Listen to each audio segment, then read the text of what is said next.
Abhiram Inchara dress ಮೇಲೆ drink ಬೀಳ್ಸಿದ್ದಕ್ಕೆ ಸಾರಿ ಕೇಳಿದ್ದು ಅಲ್ದೆ ಅವಳಿಗೆ ಹೊಸ ಡ್ರೆಸ್ ತರಿಸಿ ಜೊತೆಗೆ ಹಳೆ ಡ್ರೆಸ್ನು ವಾಶ್ ಮಾಡಿ ಕಳಿಸ್ತೀನಿ ಅಂತ ಹೇಳಿದ್ ಕೇಳಿ ಇಂಚರಾಗೆ ಆಶ್ಚರ್ಯ ಆಯ್ತು. ಅವನ್ ಸಿಂಪ್ಲಿಸಿಟಿ ನೋಡಿ ಅವಳು, ಸೆಲೆಬ್ರಿಟೀಸ್ ಇಷ್ಟೊಂದು ಕೂಲ್ ಇರ್ತಾರೆ ಅಂತ ನನಗ್ ಗೊತ್ತೇ ಇರ್ಲಿಲ್ಲ. ನಿಮ್ ಕ್ಯಾರೆಕ್ಟರ್ ಪಕ್ಕಾ ಟಿವಿಲ್ ತೋರ್ಸೋ ಹಾಗೆ ಇದೆ. You are down to earth ಅಂತ ಹೇಳಿದ್ಲು. ಇವತ್ತು ಅವಳು ನಿಜವಾಗ್ಲೂ ಅಭಿರಾಮ್ ಚೈತನ್ಯನ ಕ್ಯಾರೆಕ್ಟರ್ನ ನೋಡಿ ಇಂಪ್ರೆಸ್ ಆದ್ಲು. ಇಲ್ಲ ಅಂದಿದ್ರೆ ಯಾವ ಸೆಲೆಬ್ರಿಟಿ ಒಂದು ಸಾಮಾನ್ಯ ಲೇಡಿಗೆ ಹೀಗೆಲ್ಲ ಟ್ರೀಟ್ ಮಾಡ್ತಾರೆ ಅಂತ ಅವಳಿಗನ್ನಿಸ್ತು. ಅವಳು ತನ್ನನ್ನ ಗುರ್ತು ಹಿಡ್ದಿದ್ ನೋಡಿ ಅಭಿರಾಮ್ ಗಾಬ್ರಿಲಿ, ಅಯ್ಯೋ ನೀವ್ ನನ್ನನ್ನ ಐಡೆಂಟಿಫೈ ಮಾಡ್ಬಿಟ್ರಾ ಅಂತ ಕೇಳ್ದ. ಅದಕ್ಕೆ ಇಂಚರ, ನಿಮ್ಮನ್ನ ಯಾರ್ ತಾನೇ ಗುರ್ತು ಹಿಡಿಯಲ್ಲ? ಇಂಡಸ್ಟ್ರಿ ಇಷ್ಟು ಪಾಪ್ಯುಲರ್ ಫೇಸ್ ಗುರ್ತು ಹಿಡಿಲಿಲ್ಲ ಅಂದ್ರೆ ನಾನು ಇಲ್ಲಿದ್ದು ಏನು ಉಪಯೋಗ ಅಂತ ಕೇಳಿದ್ಲು. ಅವಳ ಮಾತ್ ಕೇಳಿ ಅಭಿರಾಮ್ ಮುಖದಲ್ಲಿ ಒಂದು ಶೈನ್ ಕಾಣಿಸ್ಕೊಳ್ತು. ಅವನು ಜೋಶಲ್ಲಿ, ಅಂದ್ರೆ ನೀವು ನಮ್ ಫೀಲ್ಡಲ್ಲೇ ಇದ್ದೀರಾ, ಮೋಸ್ಟ್ಲಿ ನೀವು ಹೊಸಬ್ರು ಅನ್ಸತ್ತೆ.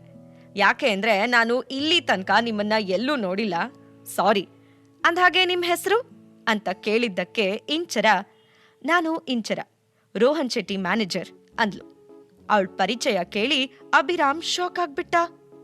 ಲಾಸ್ಟ್ ಫ್ಯೂ ಡೇಸ್ ಇಂದ ರೋಹನ್ ಅದೆಷ್ಟು ಫೇಮಸ್ ಆಗಿದ್ದ ಅಂದ್ರೆ ಅವನ್ ಬಗ್ಗೆ ದೊಡ್ಡ ದೊಡ್ಡ ಲೆವೆಲ್ ಅವ್ರು ಕೂಡ ಮಾತಾಡ್ಕೊಳ್ಳೋಕೆ ಶುರು ಮಾಡಿದ್ರು. ಅದರ ಜೊತೆ ಅಭಿರಾಮ್ ರೋಹನ್ ಮ್ಯಾನೇಜರ್ ಇಂಚರ ಬಗ್ಗೆನೂ ಹೊಗಳಿಕೆಗಳನ್ನ ಕೇಳಿದ್ದ. ಅವನ್ ಹ್ಯಾಪಿ ಟೋನ್ ಅಲ್ಲಿ, ಅಂದ್ರೆ ರೋಹನ್ ಶೆಟ್ಟಿ ಮ್ಯಾನೇಜರ್ ನೀವೇನಾ? ನೀವು ಅವನ್ಗಿಂತ ಚೆನ್ನಾಗಿದ್ದೀರಾ ಅಂತ ನಮ್ ಇಂಡಸ್ಟ್ರಿನಲ್ಲಿ ಎಲ್ರೂ ಮಾತಾಡ್ಕೋತಾರೆ ಅಂತ ಹೇಳ್ದ. ಅವನ್ ಮಾತ್ ಕೇಳಿ ಇಂಚರಾಗೆ ಎಂಬ್ಯಾರಸ್ ಫೀಲ್ ಆಯ್ತು.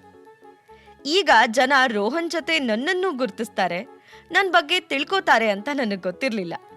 ಯಾಕೋ ಜನ ಎಲ್ಲ ನನ್ ಬಗ್ಗೆ ಸ್ವಲ್ಪ ಜಾಸ್ತಿನೇ ಮಾತಾಡ್ತಿದ್ದಾರೆ ಅನ್ನಿಸ್ತಿದೆ ಅಂದ್ಲು. ಅದಕ್ಕೆ ಅವನು, ಖಂಡಿತ ಇಲ್ಲ, ನೀವು ತುಂಬಾ ಯಂಗ್ ಅಂಡ್ ಬ್ಯೂಟಿಫುಲ್. ಅಷ್ಟೇ ಅಲ್ಲ, ನೀವು ರೋಹನ್ ಕರಿಯರ್ ಅದೆಷ್ಟು ಎತ್ತರಕ್ಕೆ ತಗೊಂಡು ಹೋಗಿದ್ದೀರಾ ಅಂದ್ರೆ ಯು ಡಿಸರ್ವ್ ದಿಸ್ ಅಪ್ರಿಸಿಯೇಷನ್. ಇದು ಎಲ್ಲರಿಗೂ ಸಾಧ್ಯ ಆಗಲ್ಲ ಅಂತ ಹೇಳ್ದ. ಒಂದೇ ಇಂಡಸ್ಟ್ರಿಲ್ ಇರೋ ಕಾರಣದಿಂದ ಅವರಿಬ್ಬರ ಮಧ್ಯೆ ಅದು ಇದು ಮಾತುಕತೆ ಆಗ್ತಾ ಹೋಯ್ತು.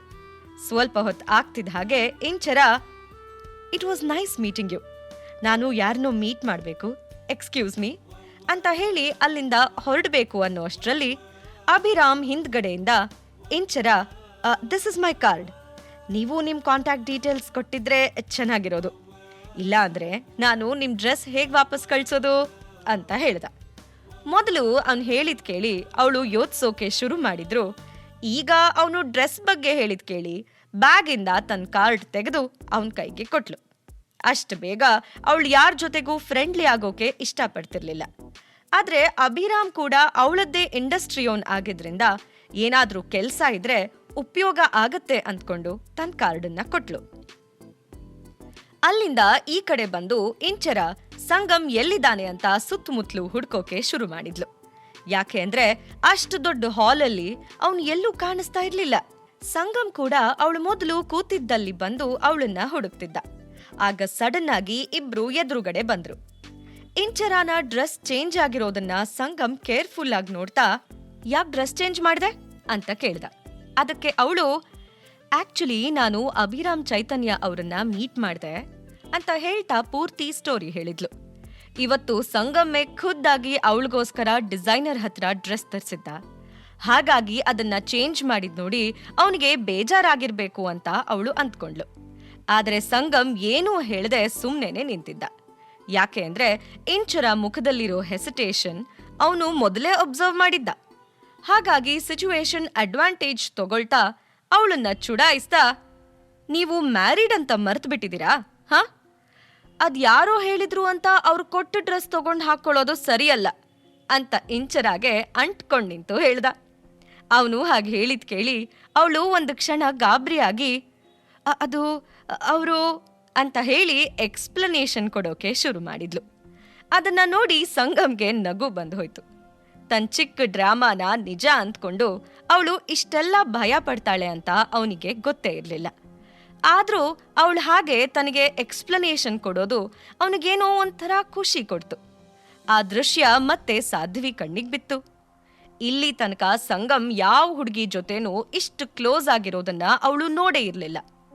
ಅವಳು ಸಿಟ್ಟಿಂದ ತನ್ನ ಕೈಲಿರೋ ವೈನ್ ಗ್ಲಾಸ್ ಒಂದೇ ಗುಟ್ಕಲ್ ಖಾಲಿ ಮಾಡಿ ವಿಕ್ರಾಂತ್ ಇರೋ ಕಡೆ ಹೋಗಿ ಕೋಪದಿಂದ, ಏ ವಿಕ್ರಾಂತ್, ಸತ್ಯ ಏನು ಅಂತ ನನಗೆ ಹೇಳ್ತೀಯೋ ಇಲ್ವೋ? ಸಂಗಮ್ ಇಂಚರ ಮಧ್ಯೆ ಏನ್ ನಡೀತಿದೆ?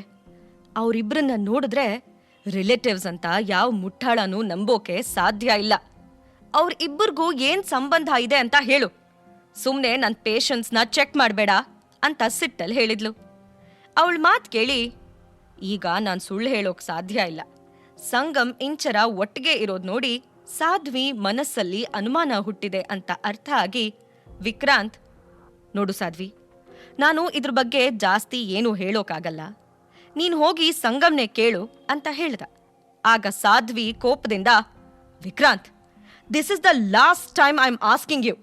ನೀನ್ ನಿಜ ಹೇಳಿಲ್ಲ ಅಂದ್ರೆ ನಮ್ ಫ್ರೆಂಡ್ಶಿಪ್ ಮೇಲೆ ಆಣೆ ಅಂತ ಹೇಳಿದ್ ಕೇಳಿ ವಿಕ್ರಾಂತ್ಗೆ ಭಯ ಆಯ್ತು. ಅವನು ಅವಳ ಹತ್ರ ಹೋಗಿ ಅವಳ ಹೆಗಲ್ ಮೇಲೆ ಕೈ ಇಟ್ಟು, ನಿನ್ ಮಾತು ನಿಜ, ಅವರಿಬ್ರು ರಿಲೇಟಿವ್ಸ್ ಅಲ್ಲ, ಆದ್ರೆ ನೀನೇನ್ ಯೋಚಿಸ್ತಿದ್ಯೋ ಹಾಗೆಲ್ಲ ಏನೂ ಇಲ್ಲ ಅಂತ ಹೇಳ್ದ. ಅದನ್ ಕೇಳಿ ಸಾಧ್ವಿ, ಈಗ್ಲೂ ನನ್ನ ಹತ್ರ ಸುಳ್ಳು ಹೇಳ್ತಿದ್ಯಾ? ನನಗೇನು ಗೊತ್ತಾಗಲ್ಲ ಅಂದ್ಕೊಂಡಿದ್ಯಾ? I can't trust you now. ಸುಮ್ಮನೆ ನನ್ನ ತಲೆ ಮೇಲೆ ಹೂವ ಇಡೋಕೆ ಬರಬೇಡ. ನೀನು ಹೇಳೋ ಕಾಗಕ್ಕ ಗುಬ್ಬಕ್ಕನ ಕತೆ ನಂಬೋಕೆ ನಾನೇನು ಚಿಕ್ಕ ಮಗು ಅಲ್ಲ ಅಂತ ಹೇಳಿ ಕಿರ್ಚಿದ್ಲು. ಅವಳ ವಾಯ್ಸ್ ರೈಸ್ ಆಗಿದ್ ಕೇಳಿ ಅಕ್ಕ ಪಕ್ಕ ಇರೋ ಜನರೆಲ್ಲ ಅವಳ ಕಡೆನೇ ನೋಡೋಕ್ ಶುರು ಮಾಡಿದ್ರು. ಆದ್ರೆ ಅವಳು ಅವರನ್ನೆಲ್ಲ ಇಗ್ನೋರ್ ಮಾಡಿ ಅಲ್ಲಿಂದ ಹೊರಟೋದ್ಲು. ಸಂಗಮ್ ರೂಮ್ನಲ್ಲಿ ಸ್ನಾನ ಮಾಡಿ ಅವನ ಬಟ್ಟೆನೆ ಹಾಕ್ಕೊಳ್ಳೋದು ಇಂಚರಾಗೆ ಒಂಥರ ಆಕ್ವರ್ಡ್ ಫೀಲ್ ಆಯ್ತು. ಆದ್ರೂ ಅವಳ ಮನಸ್ಸಿನಲ್ಲಿ ಒಂಥರ ಹೇಳ್ಕೊಳಕ್ ಆಗದೆ ಇರೋ ಎಕ್ಸೈಟ್ಮೆಂಟ್ ಕೂಡ ಇತ್ತು. ಸಂಗಮ್ ಬಟ್ಟೆಯಿಂದ ಬರ್ತಿರೋ ಪರಿಮಳ ತಗೊಂಡು ಅವಳು ಮನಸ್ಸಲ್ಲೇ ಮುಗುಳ್ನಗ್ತಾ ಆ ಬಟ್ಟೆನ ಎದೆಗೆ ಒತ್ಕೊಂಡೇ ಸೀದಾ ಬಾತ್ರೂಮ್ಗೆ ಹೋದ್ಲು. ಮೈ ಮೇಲೆ ಬಿಸಿ ಬಿಸಿ ನೀರು ಬೀಳ್ತಿದ್ದ ಹಾಗೆ ತನ್ನ ಎಲ್ಲ ಸುಸ್ತು ನೀರಿನ ಜೊತೆನೆ ಹೊರಟೋಗ್ತಿದೆ ಅಂತ ಅವಳಿಗೆ ಫೀಲ್ ಆಯ್ತು. ಹೀಲ್ಡ್ ಹಾಕಿದ್ರಿಂದ ಅವಳ ಕಾಲ್ ಊದ್ಕೊಂಡು ಕೆಂಪಾಗಿದ್ದಿದ್ದು ಬಿಸಿ ನೀರು ಬೀಳ್ತಿದ್ದ ಹಾಗೆ ಕ್ಲಿಯರ್ ಆಗಿ ಕಾಣಿಸ್ತು. ಅವಳು ಸ್ನಾನ ಮುಗಿಸಿ ಇನ್ನೇನ್ ಬಟ್ಟೆ ಹಾಕೋಬೇಕು ಅಷ್ಟ್ರಲ್ಲಿ ಅವಳ ಕಾಲು ಉಳುಕಿದ್ರಿಂದ ನೀರ್ ಮೇಲೆ ಕಾಲಿಟ್ಟ ತಕ್ಷಣ ಕಾಲ್ ಜಾರ್ ಬಿದ್ದು ಆ ಅಂತ ಜೋರಾಗಿ ಕಿರ್ಚ್ಕೊಂಡ್ಲು.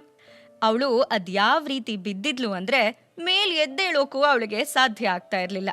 ಹಾಗಾಗಿ ನೋವು ತಡಿಯೋಕಾಗ್ದೆ ಕೂಗ್ಕೊಳ್ಳೋದಕ್ಕೆ ಶುರು ಮಾಡಿದ್ಲು.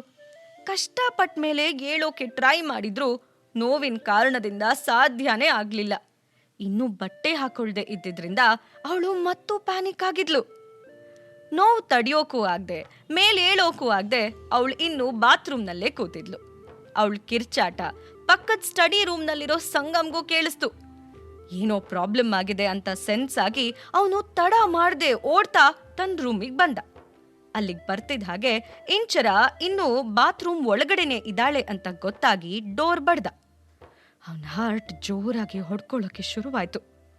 ಅವನು ಹೊರಗಡೆಯಿಂದಾನೆ, ಇಂಚರ, ಈಸ್ ಎವ್ರಿಥಿಂಗ್ ಓಕೆ ಅಂತ ಕೇಳ್ದ. ಅದಕ್ಕೆ ಅವಳು ನೋವಲ್ಲೇ ಇಲ್ಲ ಅಂತ ಸಣ್ಣದಾಗಿ ಉತ್ತರ ಕೊಟ್ಲು. ಸಂಗಮ್ ವಾಯ್ಸ್ ಕೇಳಿ ಅವನೇನಾದ್ರೂ ಒಳಗಡೆ ಬಂದ್ಬಿಟ್ರೆ ಅಂತ ಅವಳಿಗೆ ಭಯ ಆಯ್ತು. ಈ ತರ ಬಟ್ಟೆ ಹಾಕೊಳ್ದೆ ಅವನ್ ಮುಂದೆ ಹೋಗೋದಕ್ಕಿಂತ ನೋವಲ್ಲಿ ಬಾತ್ರೂಮ್ನಲ್ಲಿ ಬಿದ್ದಿರೋದೇ ಪರವಾಗಿಲ್ಲ ಅಂತ ಅವಳಿಗೆ ಫೀಲ್ ಆಯ್ತು. ಇಂಚರ ಬಾತ್ರೂಮ್ ಒಳಗಡೆ ಸಂಗಮ್ ಬರೋಕೆ ಅವಕಾಶ ಕೊಡ್ತಾಳ? ಹೊರಗಡೆ ಬರೋಕೆ ಸಂಗಮ್ ಇಂಚರಾಗೆ ಹೆಲ್ಪ್ ಮಾಡ್ತಾನ? ಪಾಕೆಟ್ ಎಫ್ಎಂ ಆಡಿಯೋ ಸೀರೀಸ್ ಆದಂಥ ಪ್ರೇಮಲೋಕ ಕಥೆನ ಈಗ್ಲೇ ಕೇಳಿ.